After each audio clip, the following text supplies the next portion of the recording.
Me chamo Marisa. E nunca imaginei que minha vida desmoronaria em um golpe tão doloroso. Aos 29 anos, eu tinha conquistado meu lugar em Arborville, uma cidade costeira no Maine, onde o oceano sussurra segredos e todos se conhecem. Minha empresa de eventos era minha paixão, o fruto de noites em claro, criando decorações e conquistando noivas céticas. Eu era a pessoa que transformava sonhos em realidade, mas naquela noite, na minha própria festa de noivado, meus sonhos não apenas falharam, e eles viraram cinzas. O local da festa, à beira da praia, se iluminava sob o brilho suave das luzes de fadas que eu mesma tinha pendurado. As risadas dos convidados se misturavam ao som suave das ondas. Meu noivo, Léo, estava ao meu lado, com o braço na minha cintura, seu sorriso tão impecável quanto os negócios imobiliários que ele fechava. Estávamos brindando ao nosso futuro, copos tilintando, quando a voz da minha irmã, Cora, cortou a conversa como uma faca. Estou grávida, ela anunciou, seu vestido vermelho colado ao corpo, uma mão no ventre. E o bebê é do Léo. O mundo parou. A taça de champanhe na minha mão pareceu pesar 1 tonelada, mas eu não a deixei cair. Os convidados se viraram, e o murmúrio sumiu, substituído por um silêncio sufocante.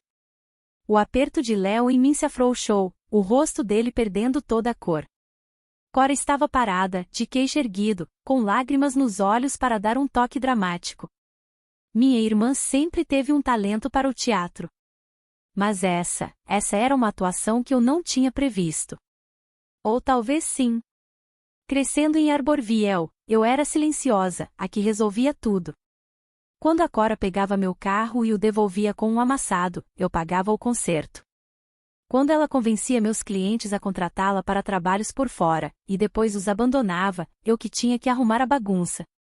Nossos pais, que administravam o restaurante da família, sempre a chamavam de espirituosa, com os olhos brilhando de orgulho. E eu? Eu era a confiável Marisa, a que sempre perdoava, entendia e mantinha a paz. Mas a paz era algo difícil de conseguir com a sombra da Cora tão presente. Naquela noite, com todos os olhos sobre mim, senti o peso das expectativas. Eles queriam lágrimas, um grito, um espetáculo. Em vez disso, simplesmente coloquei minha taça na mesa mais próxima, o barulho ecoando nos meus ouvidos. Com licença, eu disse, a voz firme, apesar da tempestade interior. Minha mãe se aproximou, o rosto uma mistura de pena e pânico. Marisa, querida, precisamos conversar. A Cora está passando por muita coisa. Claro que ela estava. A história sempre era sobre a Cora. Ela é sua irmã, meu pai acrescentou, o tom suave, mas as palavras direcionadas a ela, não a mim. Cora já estava chorando no peito de Léo. Meu Léo, o homem com quem eu planejei uma vida. Eu não precisei olhar para ele. Não precisava ver a culpa nos olhos dele para saber a verdade. Preciso de ar, eu disse, indo em direção à saída. Minha mãe me seguiu até o estacionamento, o salto dos sapatos ecoando na passarela de madeira. Marisa, você não pode simplesmente ir embora. A Cora está grávida. Isso muda tudo. Parei ao lado do meu carro, as chaves na mão, e a encarei. Você tem razão. Muda mesmo. Ela soltou o ar, achando que eu cederia como sempre. Mas eu não era mais aquela Marisa. A Cora tem você, eu disse. Ela sempre teve. A voz de Léo me chamou enquanto eu abria a porta do carro, mas não olhei para trás. Dirigi pelas ruas tranquilas de Arborville, com o cheiro do oceano no ar, até o único lugar onde eu podia pensar, a cabana da minha tia-avó Lucy. Era um refúgio de madeira no alto do penhasco, onde ela me ensinou a amassar pão e a enfrentar as tempestades da vida. Lucy tinha partido há um tempo, mas a cabana, seu diário e suas lições, ainda eram meus. Sentada na varanda, com as ondas batendo lá embaixo, eu não chorei. Não gritei. Aprendi há muito tempo que o silêncio também podia ser uma arma. O que ninguém naquela festa sabia era que eu já suspeitava de algo há semanas. Os compromissos noturnos de Léo, as doenças repentinas da Cora, a maneira como eles evitavam meu olhar, tudo se somava. Eu não apenas suspeitava, eu tinha me preparado. Um detetive particular já estava investigando. Minhas economias estavam seguras em uma nova conta. E, dias antes, eu havia convencido Léo a fazer um teste de DNA, inventando uma desculpa sobre papéis de seguro. Eles pensaram que me pegaram de surpresa, mas eu estava pronta. Meu celular vibrava com mensagens. Desculpas do Léo, desculpas da Cora, súplicas dos meus pais. Eu ignorei todas e liguei para a única pessoa que nunca tinha caído nas artimanhas da Cora, minha tia-avó Sara, a irmã da Lucy e a minha Rocha. Vi o showzinho da Cora nas redes sociais, disse Sara, a voz afiada como vidro de mar, ela está dizendo que o filho é do Léo. Você está bem? Sem lágrimas ainda, eu disse, a voz mais firme do que eu sentia. Mas preciso da sua ajuda. Envolve fazer com que eles se arrependam? Perguntou Sara, com um sorriso na voz. Pela primeira vez naquela noite, eu sorri. Talvez. Ótimo, ela disse. Qual é o plano? Os 2 meses seguintes puseram à prova cada pingo da minha paciência. Minha irmã Cora e meu ex-noivo Léo eram agora o casal de ouro da cidade, exibindo seu suposto amor no restaurante dos meus pais. Eles até se mudaram para o apartamento que eu dividia com Léo, aquele lugar aconchegante onde tínhamos planejado nosso futuro. Meus pais, eternos defensores da Cora, chamavam isso de recomeço. Eu ouvia os sussurros, coitada da Marisa, teve um colapso. A Cora só está ajudando. As palavras me machucavam, mas eu continuei na cabana da tia-avó Lucy, deixando que eles pensassem que eu estava desmoronando enquanto eu afiava minha determinação. Eu não estava parada. Semanas antes do choque da Cora, eu já tinha notado as rachaduras. O telefone de Léo vibrando tarde da noite. As desculpas sobre jantares de cliente. Os episódios repentinos de intoxicação alimentar da Cora, sempre quando Léo estava por perto. Eu não era a garota ingênua que eles pensavam. O diário da minha tia-avó Lucy, guardado na prateleira da cabana, tinha me ensinado a ser mais esperta. Observe com atenção, Marisa, ela havia escrito. Os traidores sempre deixam pistas. Foi assim que contratei um detetive particular, um cara durão chamado Juan, que conhecia o lado obscuro da cidade. Movi meus bens para um cofre, separei minhas finanças das de Léo e plantei a ideia do teste de DNA na cabeça dele, dizendo que era para planejamento futuro. Ele nem desconfiou. Uma manhã, enquanto a neblina vinha do oceano, sentei-me com a tia Sara na cozinha da cabana, o café fumegando entre nós. Sara, com seus cabelos prateados e olhar penetrante, nunca tinha confiado na Cora. Ela sabotou um evento da biblioteca uma vez, disse Sara, mexendo sua caneca. Contou a todo mundo que tinha sido cancelado para poder dar uma festa na praia. Seus pais disseram que era espírito jovem. Eu chamei de egoísmo. Ela está contando para todo mundo que eu surtei, eu disse, olhando as postagens nas redes sociais. A última postagem da Cora mostrava com Léo no pier, a mão dela na barriga. A legenda, novos começos. E a festa de noivado deles seria na semana seguinte, no restaurante da família. A mamãe está chamando de celebração da família, eu disse. Sara bufou. Família, meu pé. Sua mãe está reescrevendo a história de novo, fingindo que você nunca existiu. Ela se inclinou para a frente. Qual é o seu movimento? Deslizei uma pasta sobre a mesa. O relatório do Juan. Recibos de hotel de um motel nos arredores da cidade. Fotos com a hora exata da Cora com o ex-namorado dela, o Tom, antes de ele desaparecer. Os extratos do cartão de crédito mostrando os pagamentos por tratamentos de fertilidade, logo depois que Léo me pediu em casamento. Isso, eu disse, dando um toque na pasta. E os resultados do DNA chegam em breve. Eles vão provar que o Léo não é o pai. Os olhos de Sara brilharam. Você tem certeza disso, Marisa? Uma vez que você soltar essa bomba, não há como voltar atrás. Seus pais vão escolher ela, como sempre. Eu assenti, o maxilar tenso. Eles fizeram a escolha deles no momento em que deixaram a Cora invadir minha vida como se fosse dela. Meus pais sempre financiaram o caos da Cora, os trabalhos de influenciadora que falhavam, os gastos descontrolados, enquanto eu trabalhava em turnos duplos para pagar a faculdade. O diário de Lucy tinha uma frase que me marcou: os quietos não apenas suportam, e eles planejam. Eu tinha parado de suportar. Naquela tarde, meu celular apitou com uma notificação do laboratório. Os resultados do DNA estavam prontos. Momento perfeito. A festa de noivado de Cora e Léo era naquela noite, no mesmo lugar onde Léo tinha me pedido em casamento sob as luzes de fadas. Coloquei um vestido preto. Não para luto, mas para demonstrar poder. E encontrei Sarah do lado de fora da cabana. Pronta? Ela perguntou, a voz tão firme quanto os penhascos. Absolutamente, eu disse, alisando o vestido. O oceano rugia lá embaixo, como se estivesse me aplaudindo.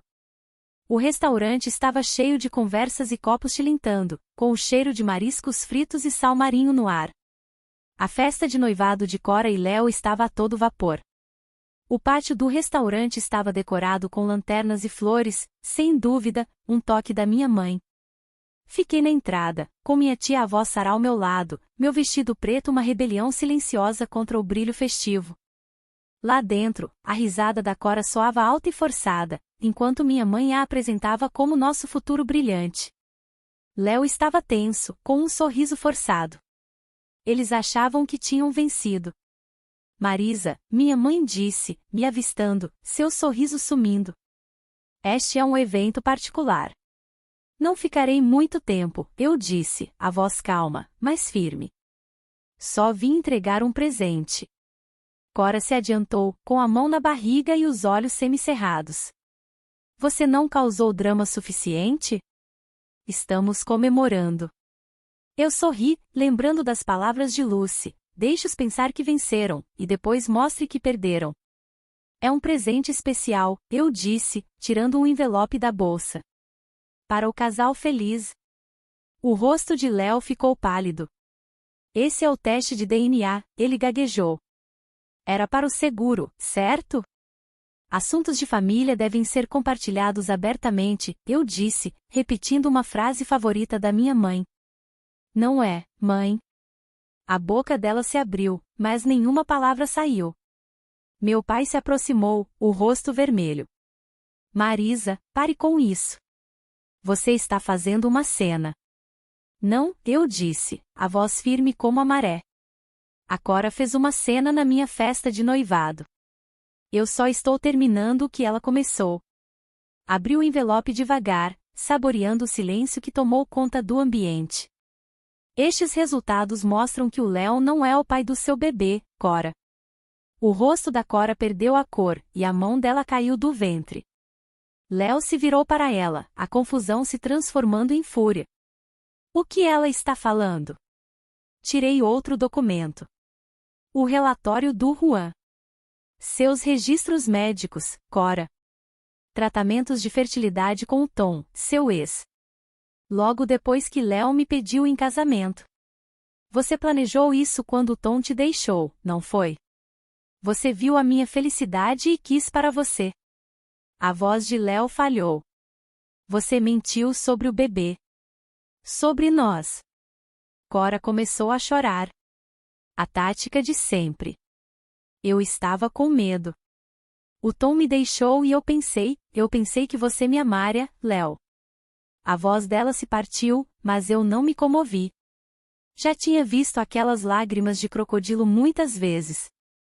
Você achou que poderia roubar meu noivo, mentir sobre o bebê e fazer com que nossos pais resolvessem tudo? Eu disse, me virando para eles.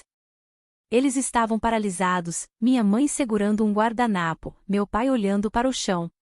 E vocês deixaram. Acreditam nela sem questionar, como sempre. Nós não sabíamos, minha mãe sussurrou, a voz trêmula. Vocês não queriam saber, eu corrigi. Nunca querem, quando se trata da Cora. O salão ficou em silêncio, o peso da verdade se instalando como uma neblina. Léo saiu, esbarrando na Cora sem dizer uma palavra. Ela soluçou, mas ninguém correu para o lado dela dessa vez. Sarah se aproximou, seus saltos tilintando no chão de madeira. Acho que a festa acabou, ela disse, alto o suficiente para todos ouvirem. Enquanto caminhávamos para o carro, o rugido do oceano parecia um grito de vitória.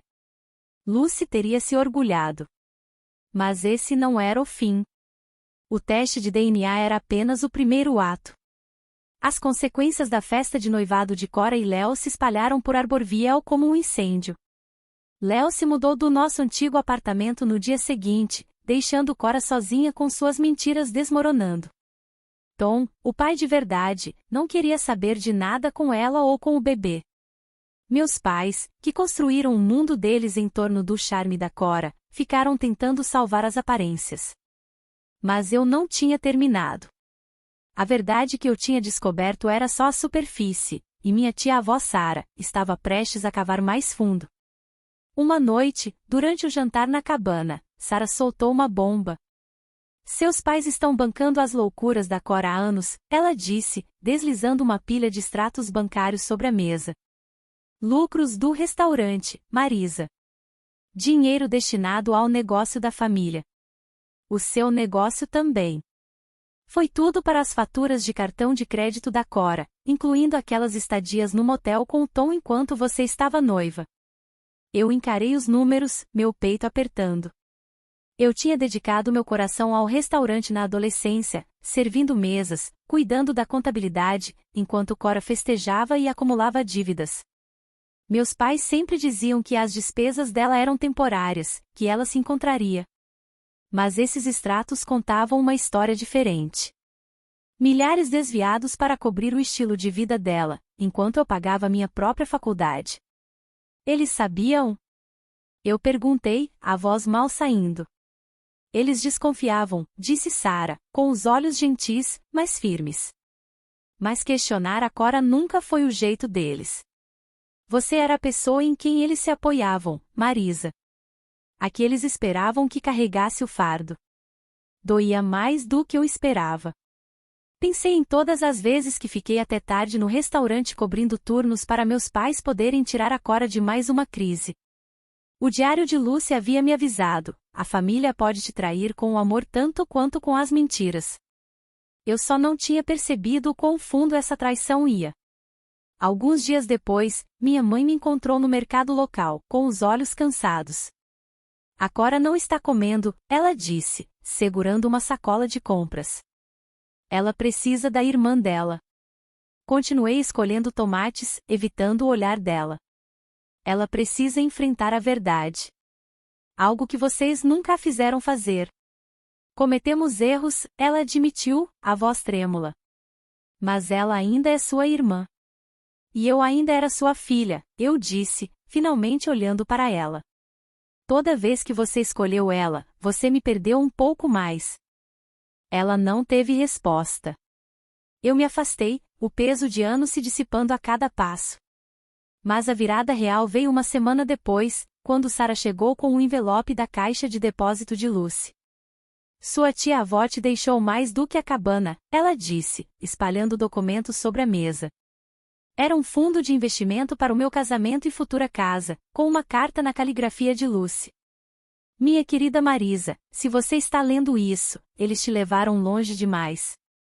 Use isso com sabedoria. A verdade é sua força.